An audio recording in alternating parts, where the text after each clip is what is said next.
Welcome to a new episode of Books to Last. This episode I'm joined by Annie from Annie's Book Nook as she discusses the 5 books she would take with her when cast away to a mystery remote location.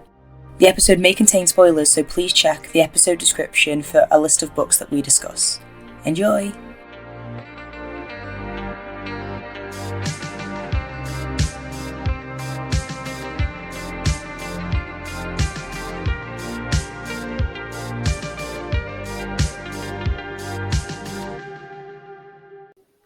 Hello and welcome to Books to Last, the podcast that challenges readers to pick the only 5 books they can take with them when cast away to a mystery remote location.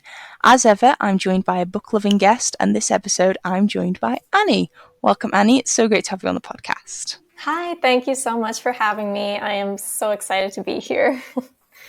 We're really excited to have you. I was so pleased when we got to talking about you coming on the podcast, and it was very, very exciting for me as well. So I'm really looking forward to seeing your list and finding out what books you love to read. So for the benefit of any listeners who might not be familiar with you and what you do, why don't you introduce yourself and tell us a bit about you and books? Okay, so I run a booktube channel called Annie's Book Nook. I've been running it for about 2 years now, which is crazy. And I'm also a librarian, so that's fun. I just started a librarian job, so books are a very big part of my life. I read constantly, and I just love books, of course. So, of course, yes. We love a book-related job on the podcast. We're getting more and more people who just have the coolest sounding jobs, and a part of me always wondered why I never actually went into wanting to be a librarian, because I've always loved to read since I was younger, and I went through some strange phases for what careers I wanted when I was a child. But librarian never seemed to come up, and now I'm wondering why. I always tell, I'm very frank with the people at my work that if I wasn't working for money, I would probably just go and work for a bookstore, and that would keep me more than happy.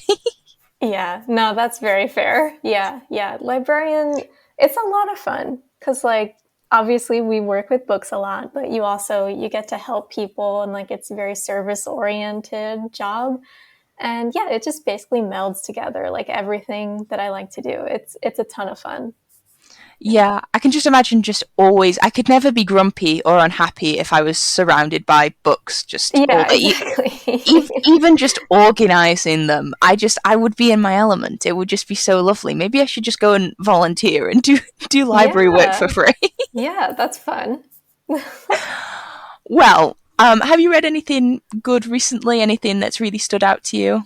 So, I'm actually in the middle of a book right now. I'm listening to it on audio. It's called All the Living and the Dead by Hayley Campbell. And it's a nonfiction book. It's about kind of people who work with and around death. So embalmers, morticians, executioners, funeral directors. It's very, very interesting, especially because it's spooky season, so... When I heard the title, I was like, this is 100% an October read. Yes, absolutely. Yeah, so I had to read it. I'm a little bit more than halfway through right now, and it's so good. It's very, very interesting.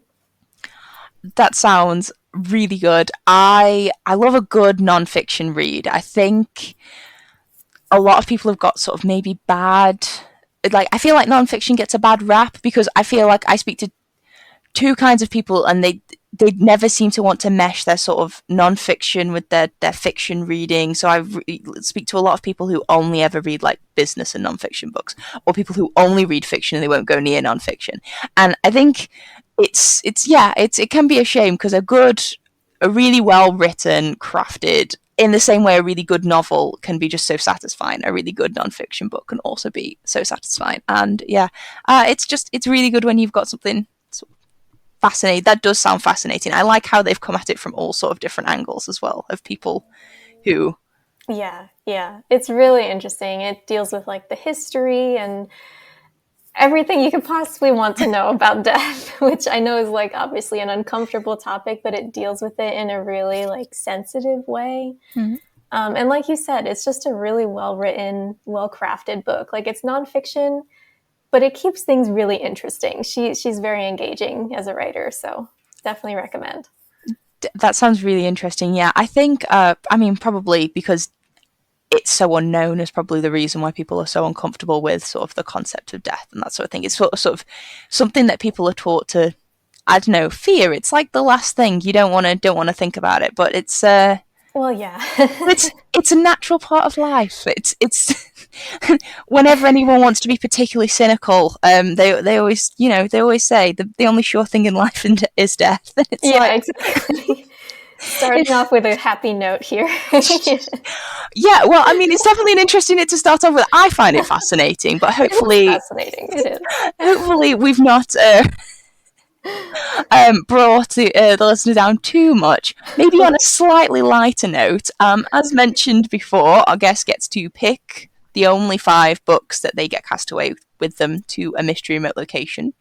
It's not relegated to a desert island. I'm an anti-desert island person. I can't speak for all of the guests. There are some people who have liked desert island, but yes, Annie, you get to pick where you get to be cast away to forever. Where would you like to be cast away to? Yes, I'm almost as excited about this question as I am about the books. I'm very excited. I would like to be cast away to either a remote village in Alaska or just somewhere cold, like in the Arctic, like Norway or Finland, somewhere nice and cold. I really like fall and winter, so I cannot be on a desert island.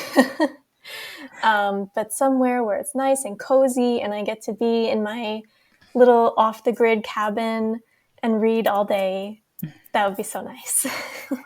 A remote village in Alaska sounds lovely. My partner and I, we always say that we want to go to Alaska. It's always like so near the high priority of like where we want to go to next, but it never actually ends up happening. And my nan, when I was very young, she went on a big trip to Alaska and Canada, and she, with all of her friends, like she has all of these, so cool. all of these female friends of like around about the same age, and they all just went together without like anyone else. Just that's so fun. I know. I was just it's just like goals, yeah. But she went there, and she's been everywhere except for sort of like main North America. So she's not been to like any of the other states apart from Alaska, but she's traveled to most other places, and she still says that Alaska was by far her favorite of all the places she went to. She said it was amazing. So yeah, I've never even been there, but looks cool enough that I would be cast away there. So. It's like with some books. It's just like there are some books that I look at them and I know I'm going to love them. I just need to find the time to read them. Alaska is one of those places I know I'm going to love it there. I just need to find the time and the money to go.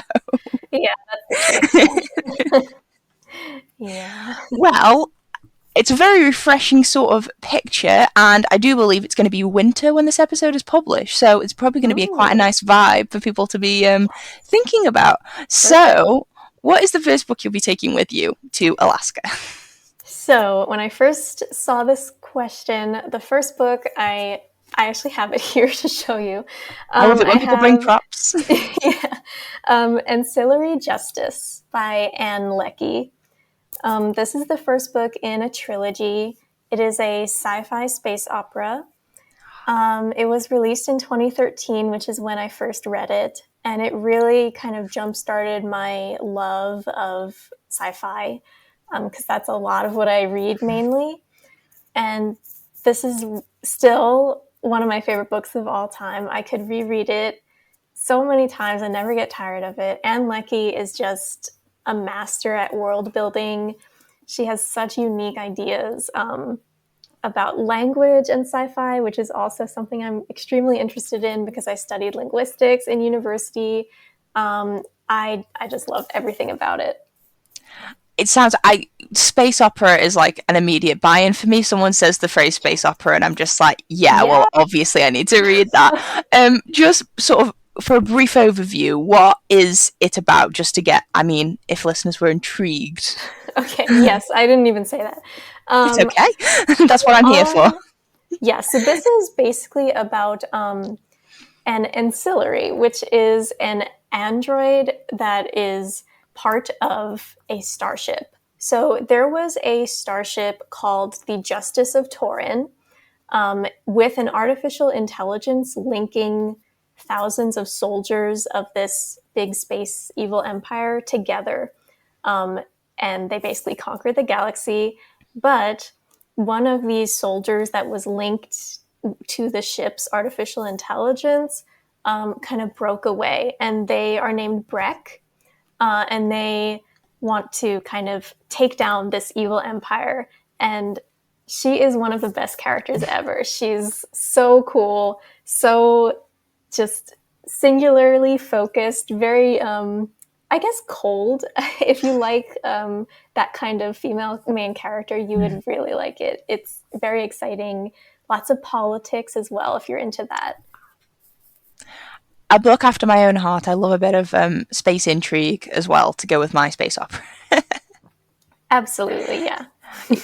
I hadn't. I mean, just okay. This may be a silly question. Ancillary, is that a phrase that Anne Leckie's sort of is that a term that she's come up with herself, or is that sort of a widely used term in sci-fi for, I suppose, the computer in spaceships? Because I would really love it if there was an actual name for that, because they're usually my favorite characters.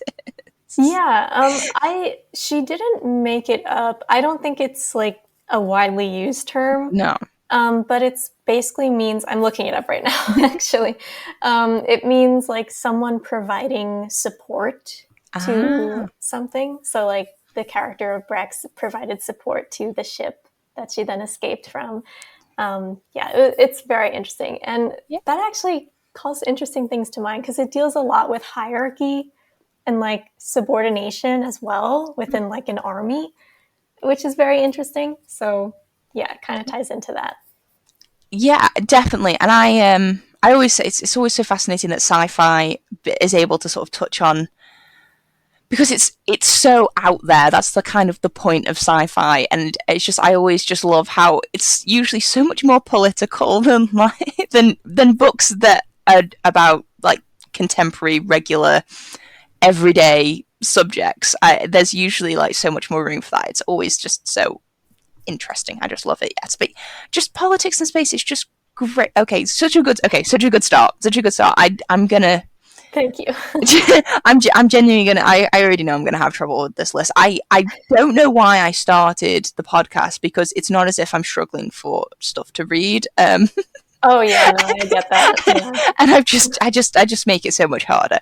Okay, so that's the first book. What is the second book you'll be taking with you? So the second book is kind of a departure. It is actually a poetry book. Oh, it's so tiny! I have this tiny copy of it. This is a book called The Sky, Wind, and Stars. That is its English title. It's by a Korean poet named Yoon Dong-ju. And he wrote this in the 1940s. And I actually wrote my thesis on this book. So that's why it's very, very important to me. And he wrote it originally in Korean, so that's why it's in Korean. And I wrote my thesis on the translation of his poems, because that was kind of my area of study. And I studied both Korean and Japanese. So I wrote my thesis on the Japanese translations specifically, because the history behind this book of poems is that Korea, the whole Korean peninsula, was occupied by Japan from 1910 to 1947 or 45. So for a really long time. And it was a really terrible time in Korean history. And he was kind of a resistance poet. So a lot of the poems that he wrote were very nationalist for Korean people. And he was actually imprisoned by the Japanese government for his poems, for his resistance. And it's his poems are beautiful, but also like super moving because of the historical context. So yeah, very important Yeah. book to me.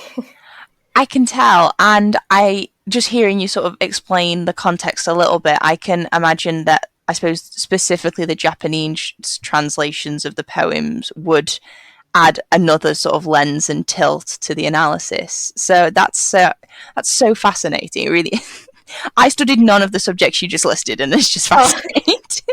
that's I, okay. I feel like I could honestly listen to you talk about just that one subject for just the rest of the podcast. Oh my gosh, yes. I'd But love yes, to. sounds so interesting, and it's strange because well, not strange, but when I suppose anyone, it's a very very very, and I'm gonna betray sort of my poor English history schooling, but whenever anyone mentions the 1940s as a period and when stuff is written there, Japanese occupation of Korea would not be the immediate historical event that would jump to mind, and that's wrong. But it's really just fascinating to know that such a consequential time in history has been encapsulated by. I mean, literature has always been sort of a method of sort of showing what's going on in Mhm. um, the rest of the world and stuff. So that's really, really, really interesting, and that is, I mean, it's such a pretty little book, the edition that you It just is, showed. It's so yeah. nice. But now it's just okay, right? Yeah, no, I'm really gonna have. You, Yay, I'm glad. you're, you're really going after all of my weaknesses when it comes. Good, good. Okay, what book are you going to insist that I read and purchase next? Okay.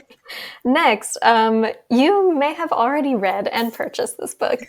It might be a little bit of a basic pick, but it is Pride and Prejudice by Jane We don't use Austen. the word basic, we use the word classic. It is a Okay, yes, classic it is a selection. classic pick. Yes, exactly, exactly. So this is, it was really hard to pick because I love Jane Austen so much, and I love all of her works. So it was really hard to pick, but this was my first one that I read from her, which is probably true of a lot of people.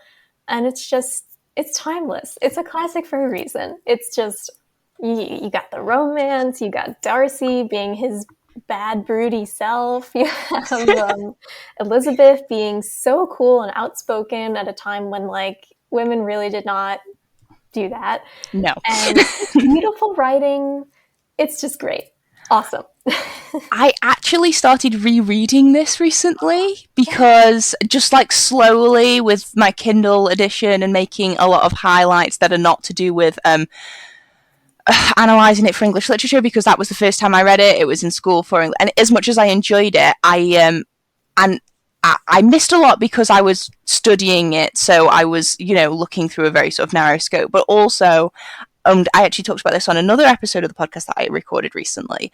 I also feel like it's the kind of book that you take very different things from it when you read it at different Mm, times, yes. and on rereads. Because the thing that's standing out to me at the moment, because I remember what stood out to me when I read it back then, was very much sort of Elizabeth herself as a character and how sort of subversive she was. I remember finding that really just fascinating, Mhm. and how she sort of poked fun at people without them knowing. But what's really got me this time is I mean, I got married a few years ago and started a family recently, and the depictions of different marriages and their dynamics between married couples that were established and existing before the book started um, have been really just, it's been so much like Mr. Bennett is just, he's so much funnier Yeah. when you read him as an adult, because you cannot appreciate how brilliant he is when you're a teenager. Yeah, he's so funny. I feel like this book, every time you reread it, you like discover something new. Like you said, like there's just infinite possibilities with rereading it.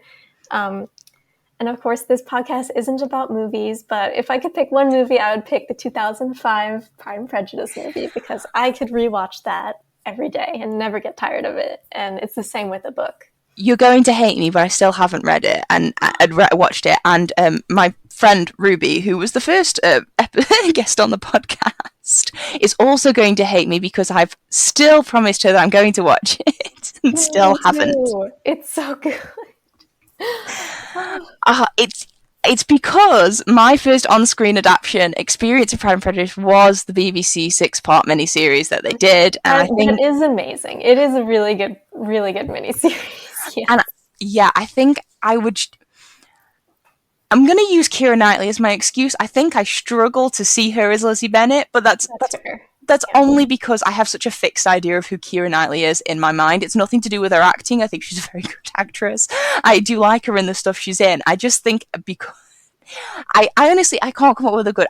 I have exhausted all of my excuses, especially in this department. But Pride and Prejudice is it's a favorite of the podcast. It has been chosen many times. I think it may be the only Austen that's been chosen. There are a lot of that obviously had honourable mentions. Yes, I will have them also. And as much as I mean, I read Persuasion and Sense and Sensibility recently. I want to say in the last sort of year or two. Mm-hmm. As much as I really enjoyed them, I do think that it is her greatest work, and I think it's not like it's not a hot take. It's not I think it's just a statement of fact. I mean, to this day, the only joke that I still find funny from The Big Bang Theory, because I don't find really any of them funny now that I'm not 12. The only joke I still find funny from that show is Sheldon reads Pride and Prejudice because he wants to criticize it to upset Amy because there's no red flags or issues with that. And God, that show's terrible. But when he's sort of he goes off that avenue and he just says, "Oh no, it can't be criticized. It's a timeless classic." He's got too much pride. She's got too much prejudice. It just works. It works. It's just the perfect book. And I'm just like, a truer statement has never been spoken. Yes. That is so funny. I didn't remember that. It's literally it's the only joke I still remember, and it's because it's the only one I still find funny because it's just a statement of fact. But yeah, it's just a really great pick, and I feel like, I mean, whenever anyone asks me what my all-time favorite book is, this definitely used to be. It's definitely probably very much high up there. I think it kind of got overtaken by The Count of Monte Cristo because I really got swept up in that for other reasons. But I still adore Pride and Prejudice, and I have, like, say, I've started rereading it purely because I just wanted to. And I mean, I remember it being a lot more subtle. Like, in my memory, like, Mr. Darcy was more subtle. It wasn't as like, it wasn't explicit in the text that he was falling in love with, and it absolutely is explicit. It's stated in words. And I remember I was like, how did I forget all of these amazing phrases aside from the obvious and the most sort of popularly quoted ones? I was just like, how have the rest of these quotes been lost? I know, yeah. There's just so many quotable moments in the book, and I also love the I guess you could call them foils, like Elizabeth and Jane. I love them, and I love Darcy and Mr. Bingley together. Yeah. Just their juxtapositions. I just love the genius that Austen did with those characters. It was just impeccable, so good. And similar with like Mr. and Mrs. Bennet, the way that they sort of compare to each other. It is amazing. I think my because I had to do an essay for my coursework on Pride and Prejudice when I was 15. So, and I think my topic was comparing Bingley and Darcy and how I felt they were sort of metaphors for sort of old money, new money, how class was sort of going through a transformation during the time, and that's really interesting. And the introduction of evangelical Christianity that was coming in during sort of the Regency era. But like, I remember, I knew I wanted to write about Darcy. I didn't really care about what subject I ended up with. I was just like, he is probably my original literary crush, probably. Yeah, And hard to uh, resist. yeah, and I feel like it's really put me in a thingy place for the rest of my reading time. I also think it wasn't until I talked about it recently on on a podcast episode with some people that I noticed some similarities between Mr. Darcy and the man that I chose to marry. Um, That's in perfect. in temperament, that I was like, that might have been more formative than I imagined. Perhaps. Yes, that's really funny. I'm not sure how he would take that comparison, but it's out of his I hands. think it's a compliment. That's a compliment. Yeah, I definitely think so. I think so.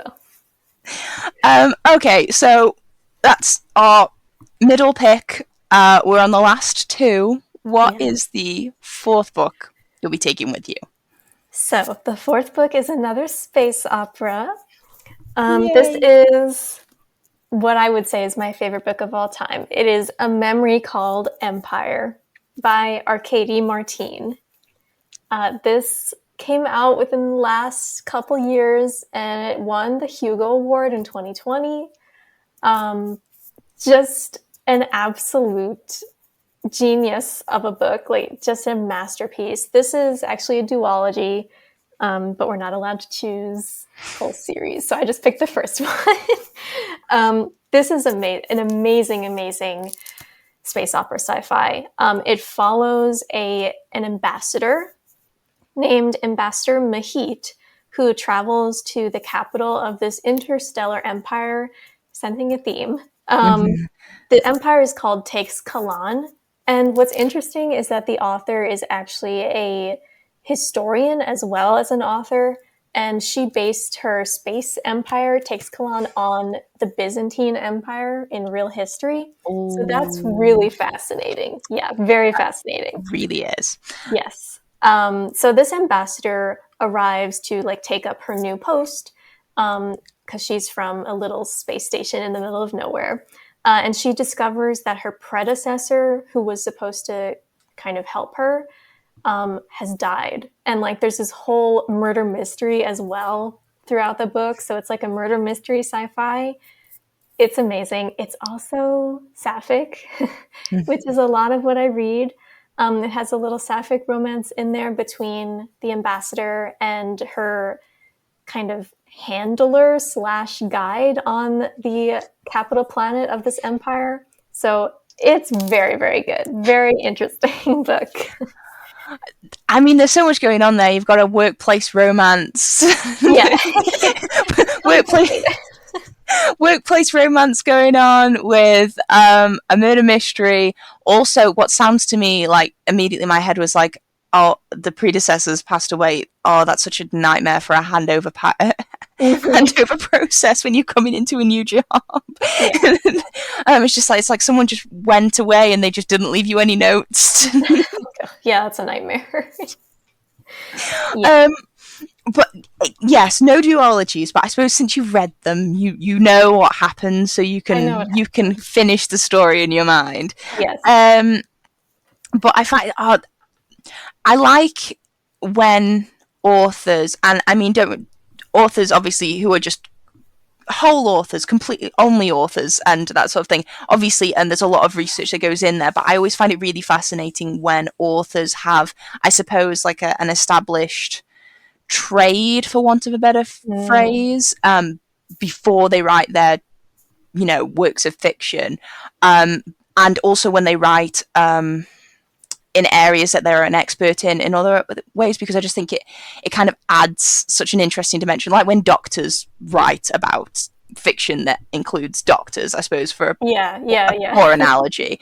But historians, yeah, that's it sounds so fascinating. Just I think sci-fi and fantasy is at its absolute best when it's sort of grounded in real life historical events. Yes, absolutely, absolutely. And you can really feel her expertise with that area of history through the book because it's so obvious that she just knows how big and powerful colonialist empires work. And like on a day-to-day small basis, how it works within individual lives, but also how the politics play out throughout the whole interstellar empire that she's built. The world building is so good. She doesn't just focus on the politics, though. She also focuses on like religion and art throughout this culture that she's just built. So it's an important part of the book. The religion is that they kind of worship the sun. And then there is a lot of poetry in the book that she created. So I guess she also counts as a poet too, for this culture. And it's so well done, so fascinating. I would read a phone book or like her grocery list that this author writes. She's just a genius.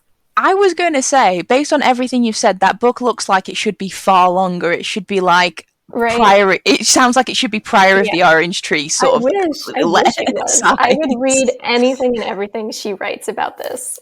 It's so good. It's always the way, isn't it? There were those series that you want so much more. They're always like a standalone or a duology, and you're like, but I could have had 8 books about this, and it would have been fine. Exactly. Give me more. But yeah, I think I always find it's the fantasy that's based on historical, like real historical events, or at least loosely starts there, that people always find the hardest to believe. I mean, I remember having quite a heated debate with some friends and family about Game of Thrones, because they inserted dragons, it was entirely an unrealistic premise that no one would ever do the things that the people in Game of Thrones do. And I was just like, you realise most of it is based on medieval history, yes? No real... It's based on at least rumours and conjecture of stuff that actually happened. I just, or at least, yeah, definitely rumours, if not, actual facts. So I was just like, you want it to be not real, but yeah.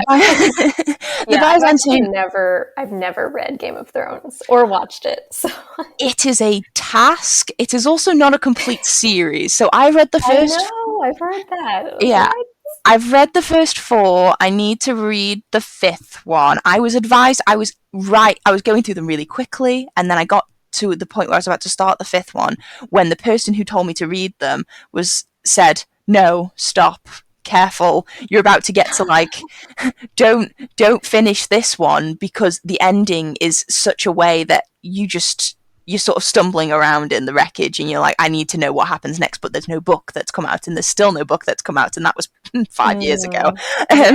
So yeah, I probably wouldn't really recommend it until he if he ever releases the rest of the books, because I'm not convinced he's going to. Yeah, and he's getting old. He's got to write. It's a real concern. Yeah. I feel like in the event of any future catastrophes or pandemics, I just feel like I think I actually saw a post about that during COVID times. Dark humor really went a different way, but someone I know sort of thing, just like, we must protect George R. R. Martin at all costs. He cannot. Until he finishes the series. He cannot come to harm until we know what happened. Oh, God. Yeah. But yes, onto A Memory Called Empire. Empire sort of... imperialism just generally is a really fascinating topic, especially for me as a British person who... Mm-hmm. Well, yeah, me too, as an American. It's such an interesting topic that I sort of have touched on in areas, but not really explored as much as I would like to. I mean, I would recommend for anyone who wanted like a brief overview of sort of the Byzantine Empire, just as sort of from just interesting. There's a podcast that I follow called You're Dead to Me, which is a comedy history podcast, and they do a different topic. It's about 45 minutes to an hour, and they have done one on the Byzantine Empire, I'm pretty sure. And they've done one on all sorts of topics, including the history of general elections and chocolate and football and fun. Okay. And some sort of specific historical figures that don't get much limelight, I suppose, especially in like sort of the UK history syllabus, which is incredibly limited. And by limited, I mean censored and biased. Yeah, same. I sort of said on a previous episode, it's just, we learn about the Battle of Hastings in 1066, and then nothing happened in Britain for 900 years until we won World War One. Yeah, yeah. American history is quite similar. Yeah. Like going back to the poetry book Sky, Wind and Stars, like Yeah. the Japanese occupation of Korea is maybe a sentence in our Mm. history books, but that really like jump started everything. Like it was a big part of World War II, and it was the whole reason for the Korean War that Mm. America was like a huge part of. So, and it's that which still informs our history now with North Yeah. Korea and everything. So I feel like, when you pick and choose history, you kind of lose, the big picture here. Yeah, there's a Not lot of good. context that everything interplays, and as much as far removed as two countries can be from each other, um it's still one planet, and it all ripples out eventually Yeah, yeah, somehow. exactly. Everything's um connected. yeah. So a Memory Called Empire sounds like another amazing sci-fi that Please. just Yes. You must read it. It's so good. it sounds excellent, and it's sort of making me itch for more sort of historical sci-fi picks and that sort of thing. But that's maybe a conversation that we can have at a later time, because I feel like you will be the person that I come to for all of those recommendations from now on. Yes. So we have got two sci-fi, Hmm. poetry, and a piece of classic literature. Do you Hmm. think this is is that quite representative of the genres you read usually, or Um, the two sci-fi definitely, because I read a lot of sci-fi. Again, that's definitely my favorite genre. I don't really read a lot of poetry. The poetry is an outlier. I have been trying to read more classics lately. Like I just read Dracula for spooky season.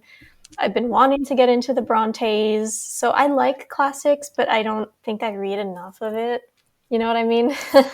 yeah, I have an aspiration to read classics. Like I feel Hmm. like and I do tend to read. I suppose it's a significant portion, but there's still a lot of like staple classics that I have not even touched. Like I've started reading Anna Karenina recently, Okay. which is an interesting experience because it feels very much like Russian Austen, and I'm sure I've offended many, many people That by sounds saying awesome, actually. That's a good pitch. because it's very much concerned with society norms and the way society and different classes interact with each other, but specifically through the lens of Russian society, which is incredibly different, Hmm. Hmm. unsurprisingly, from the way British society works. It's sort of not a similar-ish period, but in the past. Hmm. And it also concerns itself with, politics in a way that Austen never went near. And yeah, it's very interesting, very long, but I'm very much enjoying it. I don't like the namesake character at all. Oh, yeah. No, I've never read any Russian classics, mostly because they are very long. So, Lengthy. yeah. Yeah. But yeah, classics definitely. I've recently fallen in love with Woodhouse, PG Woodhouse, and his Jeeves books because they are very short and they are hilarious. They are just unceasingly hilarious. I've not read them all, and I've heard about one that I'm definitely not going to read because whilst he tends to stay away from problematic subjects, or at least doesn't touch on them too thoroughly in most of his books, there's one in particular that has an instance of blackface in it that Oh, yikes. it's just, I suppose, so many of his books are so subversive, and they seem to at least imply that he had maybe better or more enlightened views than many of his peers might at the time. Mm. But from what I've read about that particular one, I think I'm going to avoid it because I don't think there's any way it could be included that could be Yeah, I feel like could that's be something redeemed. you don't come back from. Yeah, exactly. Yeah. So it's interesting, different classics and sort of different schools of thought in classics and that sort of thing. So yeah, it's an interesting genre to get into, definitely. I did not have a good first experience with the Brontes. Maybe you will fare Oof. better. Yeah, yeah. Now my sister loves them. She loves Jane Eyre, so I'm probably going to start with that one first. I feel But like I should have started with Jane Eyre. I didn't. I started with Wuthering Heights, and I don't think I okay, should have. okay. Yeah, she says that one is not her favorite, but we'll see. I planned to read them this year, actually, but I did not succeed. So maybe next year. Best laid plans, Yeah, exactly. all all that one, as that poem goes. Yeah. Yeah, so sci-fi definitely more, but you've got some slight outliers in there, which is good because it means you're going to have a Mhm. good diversity of books to read when you Yeah, yeah. get to Alaska. Hmm. So, fifth and final book. Okay, my fifth and final book is Life of Pi by Yann Martel. I'm not sure if like this book is out of vogue now. It was super popular when it came out, and there was a movie made of it. I loved the movie. I saw the movie first before I read the book. um, and they also won the Booker Prize back when it was called the Man Booker Prize. So it's a little bit, yeah, it's a little older now, but I also think it's a great book to read when you're kind of cast away somewhere because it is about the sinking of a cargo ship going from India to somewhere. I forget where it's supposed to be going, but it sinks, so it doesn't get there. Exactly. Yeah. So after it sinks, only one lifeboat remains in the Pacific Ocean. The only survivors from the wreck are a 16-year-old boy named Pi and a 450-pound Bengal tiger. So he's stuck on this lifeboat with this tiger. And I remember when I saw the movie, I went to see it a whole bunch of times because it just was so suspenseful. This boy with this tiger, like trying to figure out, is it going to eat me? How do I make peace with this tiger so we can coexist on this tiny little lifeboat in the middle of nowhere in the Pacific Ocean? And is he going to get rescued? And it's just a fascinating book, very suspenseful. There's also a lot of talk about religion in here, which if you've seen the movie, it was just touched on, but in the book, there's a lot more of it. So I think that's, if I'm in a little bit more of a pensive mood that I want to think about some harder topics while I'm stranded in Alaska, this has a lot of interesting things to say about religion. So I thought it would be a good pick. One of my favorite books, definitely. I think it's definitely been mentioned on the podcast before, whether it was a pick Oh, or an really? honorable mention, I'm not sure. Yes. I definitely know what you mean about it maybe being one that I think it's kind of in the same area as, I suppose, Field of Dreams and Fight Club.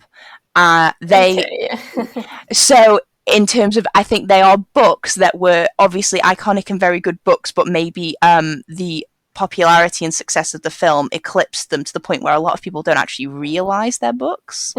Yeah. Yeah, I think you're right. Yeah, not to compare those three books together because they No, are they're very not. different. They're They're different, incredibly yeah. different books, Yeah, but yeah. they obviously had such distinctive and sort of iconic moments in cinema that they kind of were overshadowed by like the sort of victims of their own success. But I still think those are really interesting books to read and pick up because people feel so familiar with the concept and the references and the image, I suppose, because even when people say Life of Pi, I've got the most distinct image of the cover of the book because I know it's a book, but also the film with the tiger and the boy and they're on a boat, and it's such a jarring image and it sticks with Yeah. you so sort of completely, that you kind of, even though you know what's going to, because you know what's going to happen, even probably less so than in spite of it, you maybe get more out of the book than you would otherwise because Mm. you're not looking for plot, you're looking for the rest. Yeah, that's a great point. Yeah, I agree. Yeah, because I mean, the plot is kind of a straightforward survival story. We've seen it in the movie Castaway. We've seen it with Hatchet. We've seen it with a lot of other stories where kind of teenage boys get stuck somewhere and they have to survive. So that's you can look past the plot and really get into the themes especially like I said about religion. And there are just some beautiful points of this book that are, Yeah. yeah, definitely should not be overlooked.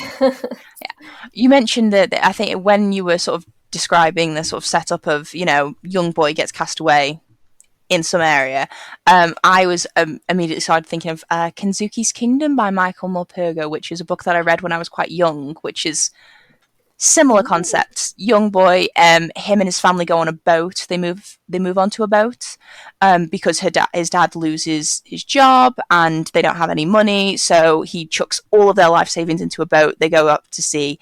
They get caught in a storm and their son gets taken overboard. And he Oh, washes up on an island where he meets a Japanese man called Kensuke, who has mhm. been cast away there himself since I think like World War II. Oh my God, that's terrifying. Uh, That but sounds super interesting. he's like mastered the island. Like he is friends with all the animals there. He knows how to survive there. He's kind of it's Oh, his kingdom basically, hence the title. yeah. And he sort of helps the young boy and that sort of thing. And he helps him get rescued, but he doesn't want to be rescued. But it's Ooh. it's a really fascinating story, and it is I think it's aimed at a younger audience, but Mhm. it's still so interesting. And I think I should probably go back and reread it. I do have a very nice copy actually. Um, that's much nicer than the copy I was forced to read at school. Um, and but yeah, very very interesting sort of concept. And like you say, it's again not it's classic. There's a reason these things are used more than Mhm. once. It's because they are Exactly. classic. Yeah. Yeah. And yeah, commentary on religion is always really interesting as well. As someone who is not religious personally, Mhm. I find religion fascinating as a topic because I have absolutely no grounds of, I suppose, first hand understanding or relating to it. Yeah. Yeah. No, I totally get that. Yeah, I'm not religious, but I was raised Catholic. Mm. So I find religion super interesting.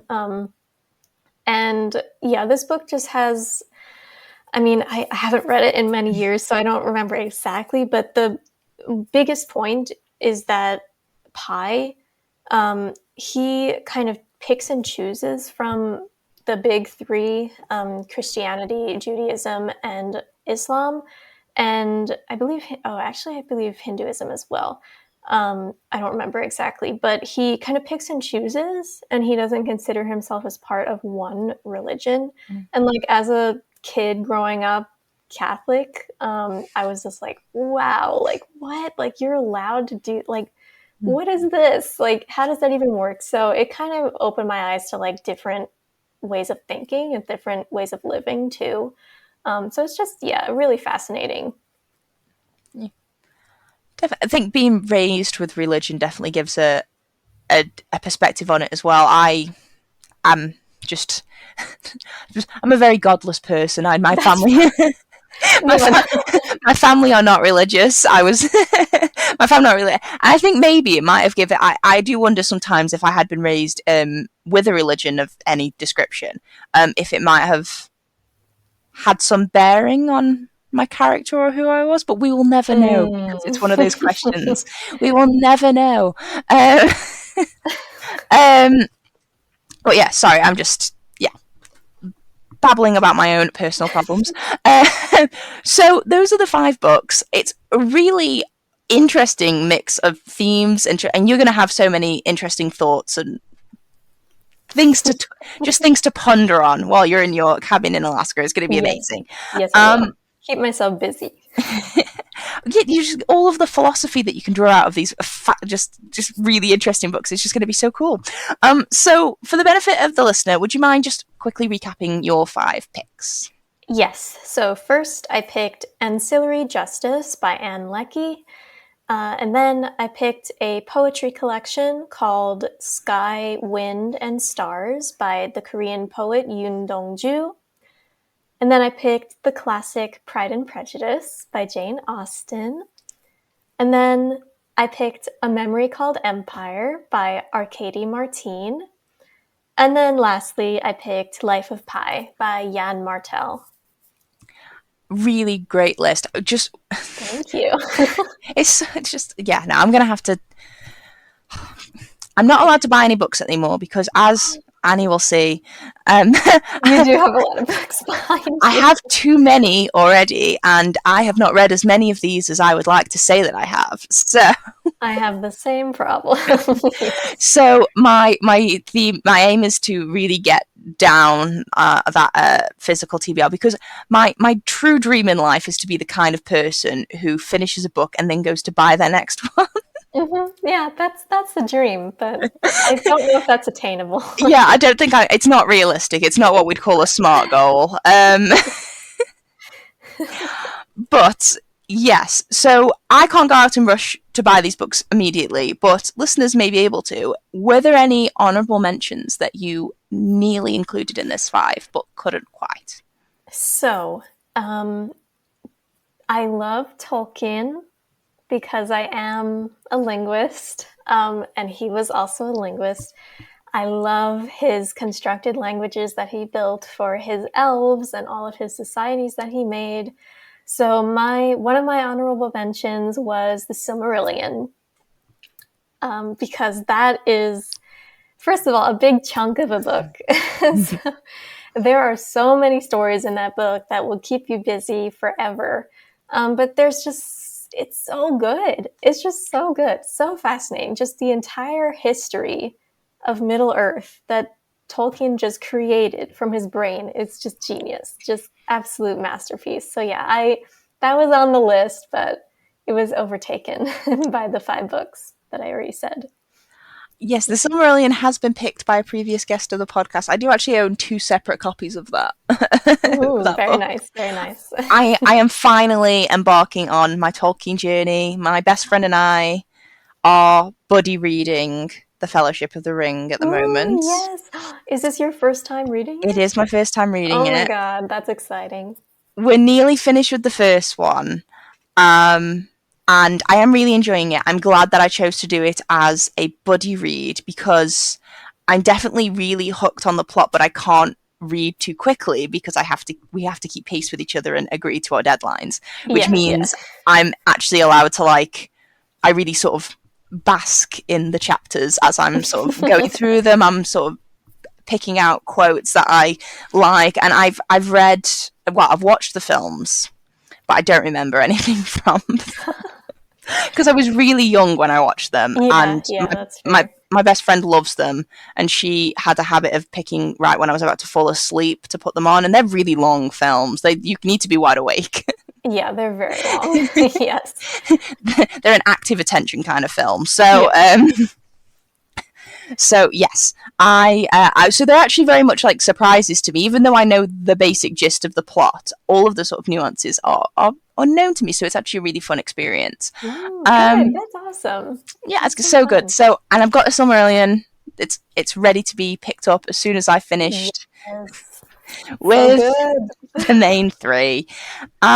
Were there any others? You mentioned other works of Austen earlier. Yeah. Well, you mentioned Persuasion, which is also one of my favorites of hers, but the one that I was between with and Pride and Prejudice was Emma. I loved Emma. I didn't expect to, but I don't know why. I just didn't expect to, but I loved it. I loved Emma's character. It was, I think, one of her more accessible books as well. Like, it's Yeah, just, again, it's like timeless. Like, anyone can enjoy it. And the love interest and Emma were so good.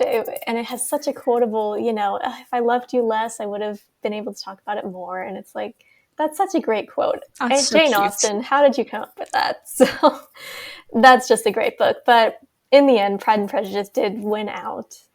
But Yeah, yeah, Emma is also a masterpiece. yeah. Love interest in Emma really blindsided me when I read it because I was not expecting Me it. too. I mean, neither. Yes, because I did not really know anything about it.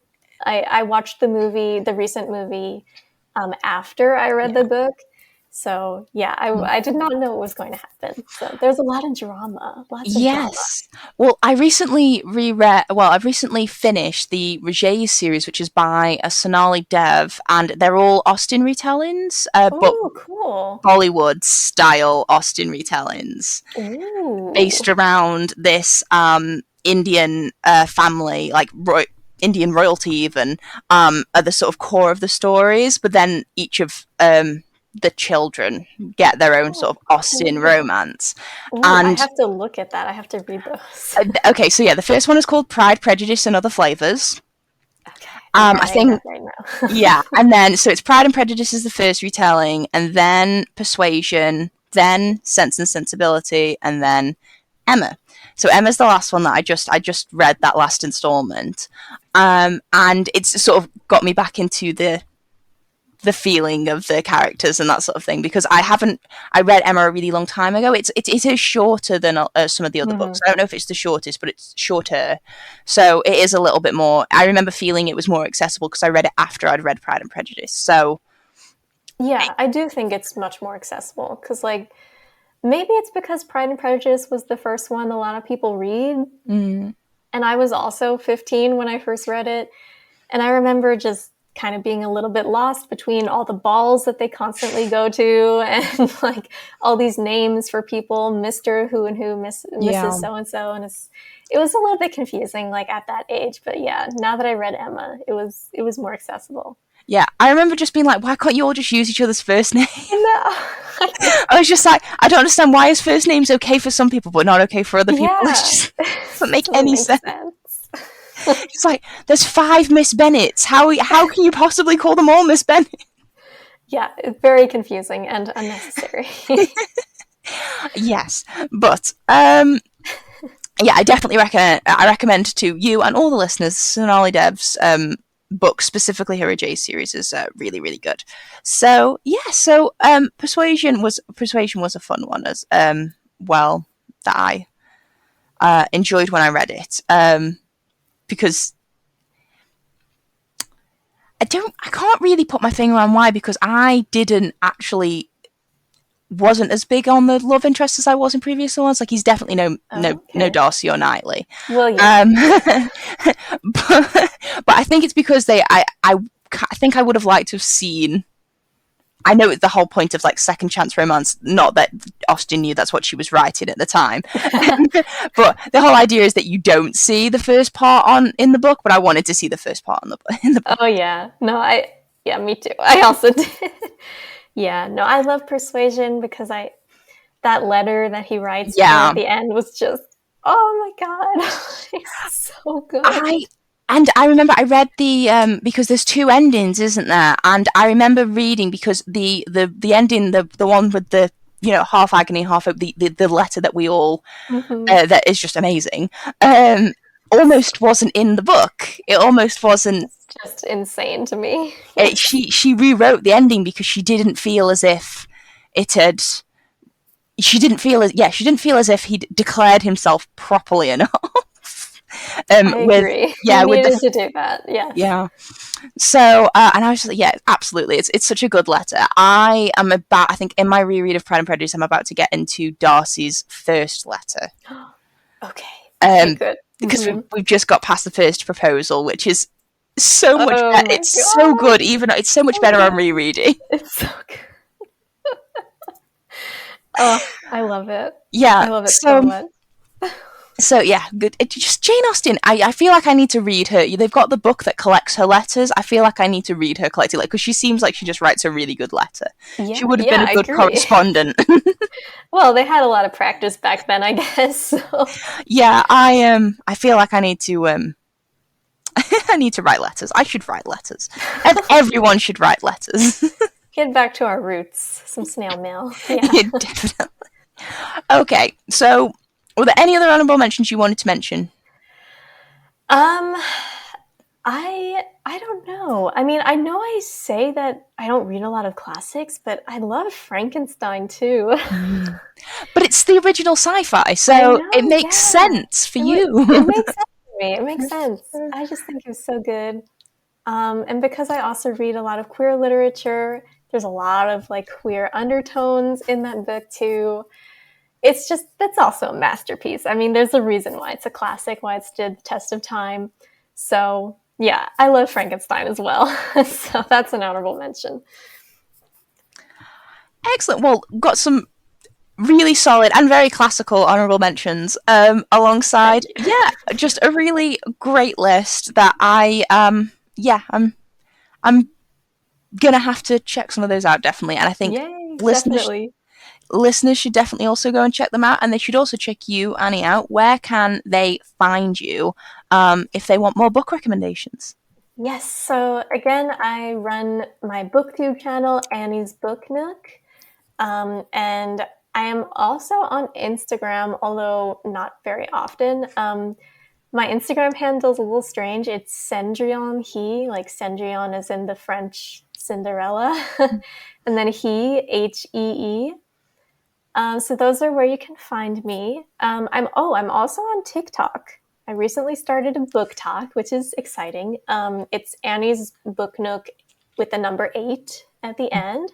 So that's where you can find me if you'd like to see what I'm reading. Excellent, and I recommend listeners go and check Annie's content in all those various places. I cannot check out TikTok because I am avoiding TikTok as a form of Gen Z protest. That's very fair. That's very fair. Yeah, I spend way too much time on TikTok. Yeah, that's it's the same reason I don't watch certain reality shows. It's not because I think I'm too good for them. It's because I think that I'm almost not strong enough to withhold the pull. Like I know I don't have the willpower to not Yeah, let them take over yeah, my life. that's very fair. So it's out of self-preservation, really. It's because I think they're too good for me. Really, I think is the issue. Um, I always get that same look when I'm just like, oh no, I don't watch slash have that, and it's like it's not for the reason you think.